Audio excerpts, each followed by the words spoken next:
In this lecture, we will discuss the intercooling between two stages of compressor in Brayton cycle. तो intercooling का क्या मतलब है? जो सिंपल ब्रेटन साइकिल है उसमें 1 से 2 कंप्रेशन होता है, और जो भी हमें प्रेशर चाहिए होता है, मींस हायर प्रेशर P2 जिस रेंज में हमें चाहिए होता है, हम वो प्रेशर को कंप्रेशन प्रोसेस 1-2 में अचीव कर लेते हैं। ठीक है, एक ही बार में। और उसके साथ में प्रेशर राइज होने के साथ में टेम्परेचर भी राइज हो जाता है। टेम्परेचर राइज होने से नुकसान ये होता है कि कंप्रेसर कंप्रेसर का वर्क इनपुट बढ़ जाता है, और कंप्रेसर का वर्क इनपुट बढ़ने के साथ साथ में जैसे जैसे टेम्परेचर इंक्रीज होता रहता है, तो शुरू में तो टेम्परेचर कम रहता है, लेकिन जैसे जैसे टेम्परेचर प्रेशर के साथ इंक्रीज होता रहता है तो कंप्रेशन करना और ज्यादा मुश्किल हो जाता है, और वर्क इनपुट तो इंक्रीज हो ही रहा है साथ ही साथ में। ठीक है, तो उसके लिए हम क्या करते हैं कि पूरे कंप्रेशन प्रोसेस को एक बार में ना करके उसको 2 बार में या 3 बार में कर लेते हैं।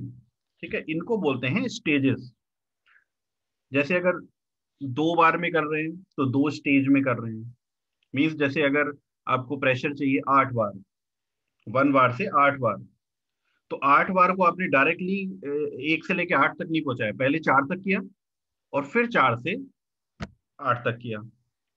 तो इसको बोलते हैं स्टेजेस में करना कंप्रेशन। स्टेज, अब आपने उसके बीच में एक स्टेज डाल दी तो 2 स्टेज में हुआ। पहली स्टेज में 1 से 4 और दूसरी में 4 से 8। उसी तरह से सपोज आपको 9 बार का प्रेशर चाहिए, तो आपने उसको क्या किया, एक बार में 1 से 3 कर लिया, दूसरे में 3 से 6 कर लिया, और तीसरे में 6 से 9 कर लिया। तो आपने बीच में क्या किया, उसमें स्टेज डाल दी, तो 3 स्टेज में हो गया। ठीक है, तो इनको बोलते हैं स्टेजेस। तो करते कैसे हैं इसको देखिए। इसको इस तरीके से करते हैं कि पहले हमने 1 से 2 पे जो पूरा कंप्रेशन किया था, उसमें हमने क्या किया, पहले एक कंप्रेशन लगाया जिसको हम C1 बोल रहे हैं, कंप्रेसर 1 C1। और 1 से 2 में इसमें थोड़ा कंप्रेशन कर लिया। अब जब इसमें कंप्रेशन करेंगे तो टेम्परेचर राइज होगा। ठीक है, जो टेम्परेचर राइज हुआ उस टेम्परेचर को हमने कूल कर लिया थ्रू ए इंटरकूलर। बीच में एक इंटरकूलर लगा के टेम्परेचर को डाउन कर लिया at constant pressure, because heat intercooler is a heat exchanger, and all processes, heat transfer processes in heat exchanger are constant pressure processes। तो जो पहली स्टेज में कंप्रेसर 1 में प्रेशर इंक्रीज किया, तो प्रेशर तो उतना ही रखा इंटरकूलर में, लेकिन टेम्परेचर को हमने डाउन कर लिया। ठीक है, तो अब यहां पे देखिए 1 पॉइंट पे प्रेशर था P1,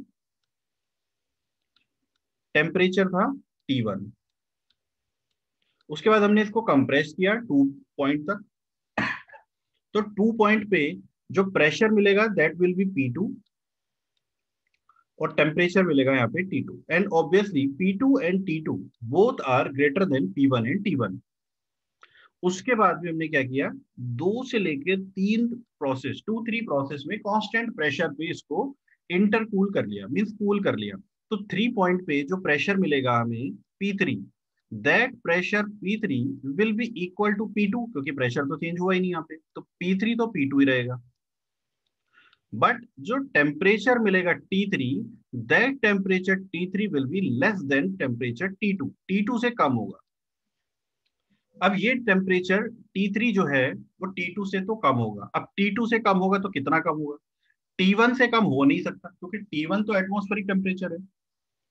तो T1 से अगर कम हो गया मतलब फिर तो रेफ्रिजरेशन के लिए जाना पड़ेगा।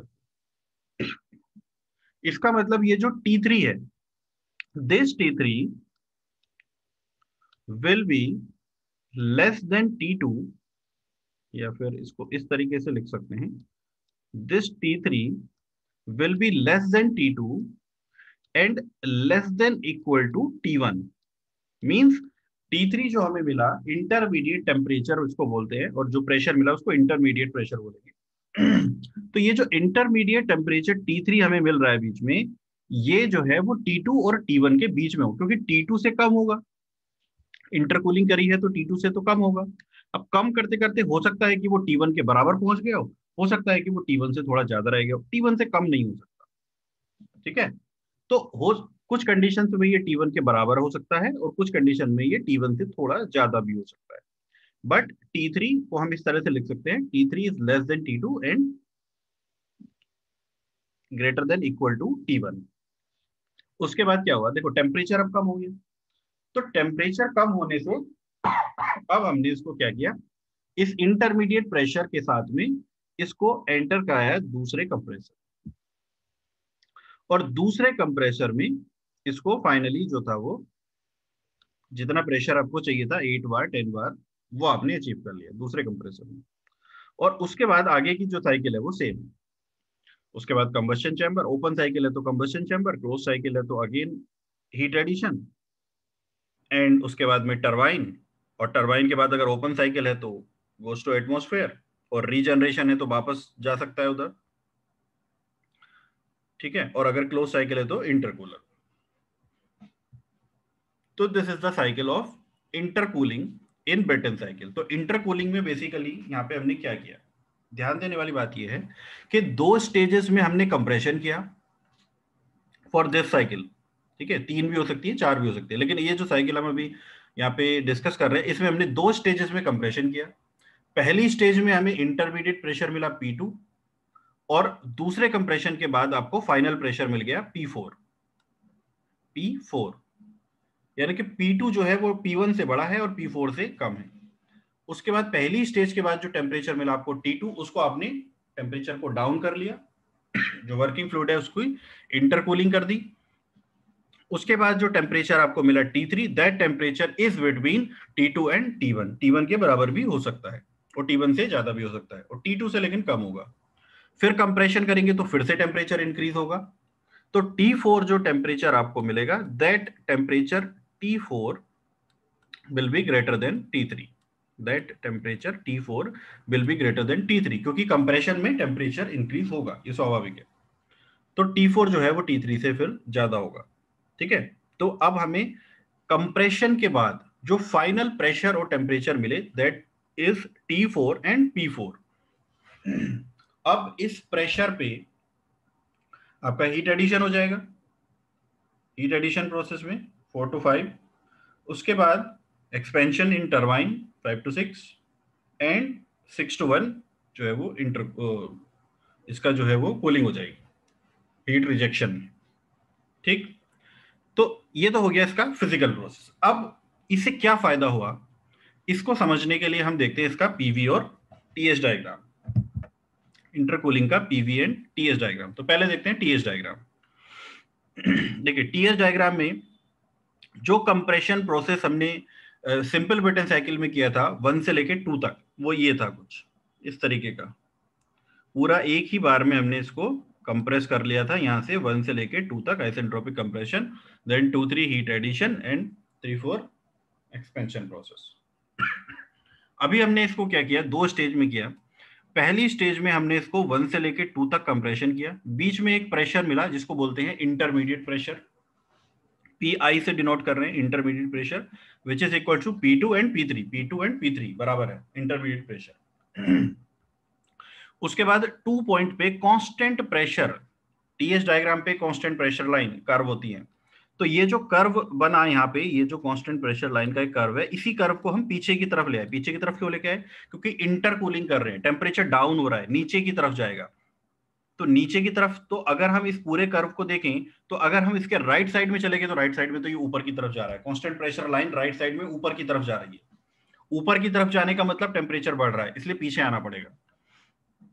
तो 2-3 जो प्रोसेस है जिसमें हमने इंटरकूलिंग की, उसमें प्रेशर तो कांस्टेंट है, कांस्टेंट प्रेशर लाइन है ये 2-3 वाली, टेम्परेचर डाउन हो गया। अब ये जो टेम्परेचर T3 मिला, दैट टेम्परेचर ये जो है वो T1 के बराबर भी हो सकता है और T1 से ज्यादा भी हो सकता है, लेकिन T2 से कम होगा। T2 से तो ये कम हो गया, काफी कम हो गया।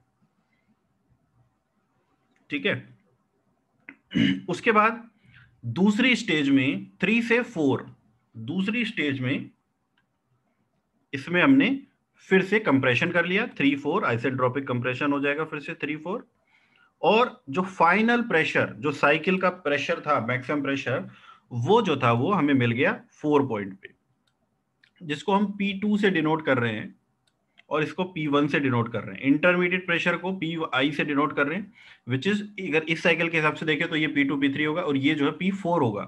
तो इसको मैक्सिमम प्रेशर या हायर प्रेशर बोल सकते हैं। अभी भी जो प्रेशर रेशियो है वो ये वाला pressure, this pressure upon this pressure ही रहेगा, maximum pressure upon minimum pressure. Pressure ratio is maximum pressure upon minimum pressure.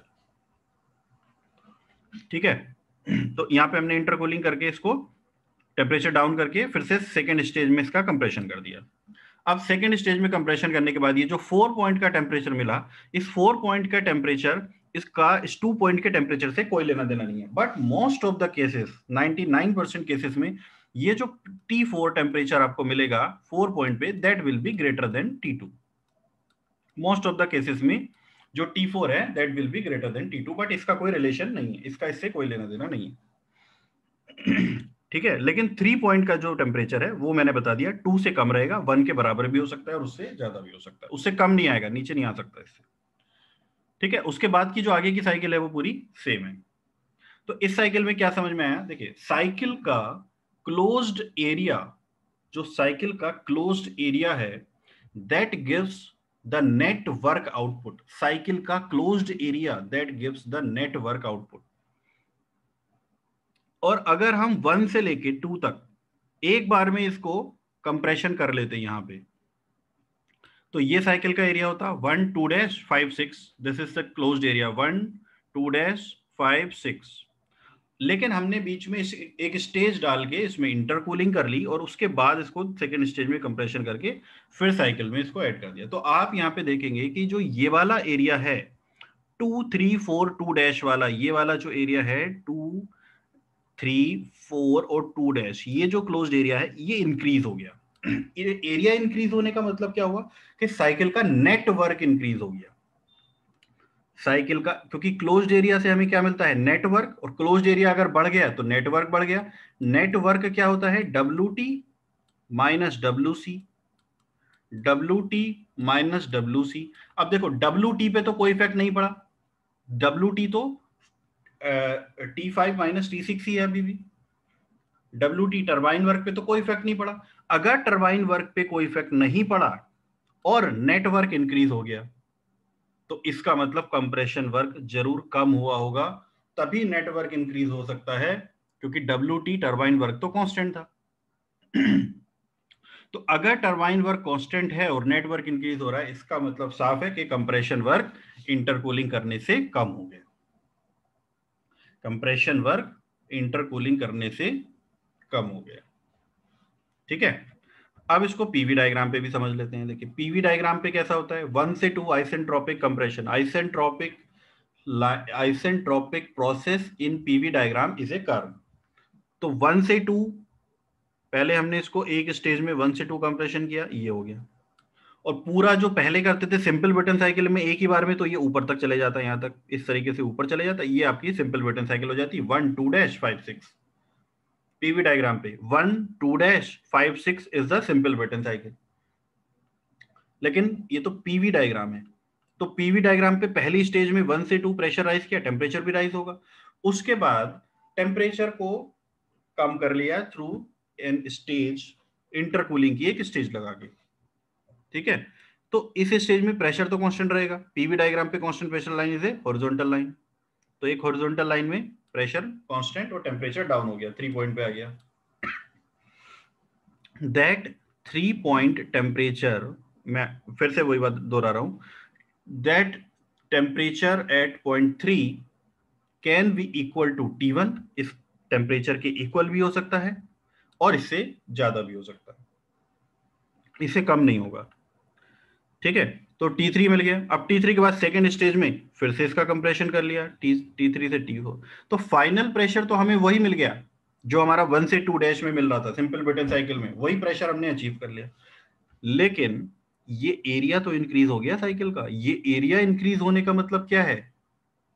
Area increase होने का क्या मतलब है कि नेटवर्क साइकिल का इंक्रीज हो गया, और नेट वर्क साइकिल का, क्योंकि टरबाइन वर्क पे कोई इफेक्ट नहीं पड़ा, तो कंप्रेशन वर्क कम हुआ है। कंप्रेशन वर्क कम हुआ है, ये हम पीवी डायग्राम से इजीली बता सकते हैं। कैसे, देखो compression process is a flow process, और पीवी डायग्राम पे मैंने बताया था कि फ्लो प्रोसेस जो होते हैं उनके अंडर का area on pressure axis, pressure इधर वाली एक्सेस पे क्या देता है, work done in the in that process. तो कंप्रेशन प्रोसेस अगर होता है 1 से लेके 2 डैश तक, तो इसके अंडर में ये पूरा एरिया आ जाता प्रेशर एक्सेस पे, ये पूरा एरिया, ठीक है। तो ये कंप्रेशन वर्क होता। लेकिन इंटरकूलिंग करने से अब ये जो कंप्रेशन प्रोसेस है 1 से लेके 2 तक हो गया, और फिर 3 से लेके 4 तक हो गया। तो अब इन दोनों के अंडर में कितना एरिया आया, ये वाला एरिया नीचे वाला, और साइड वाला ये वाला जो एरिया था वो बच गया। ये वाला एरिया बच गया मतलब कंप्रेशन वर्क कम हो गया, कंप्रेशन वर्क कम हो गया मतलब नेट वर्क जो था वो इंक्रीज हो गया। तो नेट वर्क इंक्रीज हो गया, कंप्रेशन वर्क कम हो गया, with the help of intercooling between the stages of compression. Compression की जो स्टेजेस थी 1 स्टेज 2 स्टेज के बीच में, इंटरकूलिंग करने से कंप्रेशन वर्क कम हो गया और नेट वर्क इंक्रीज हो गया।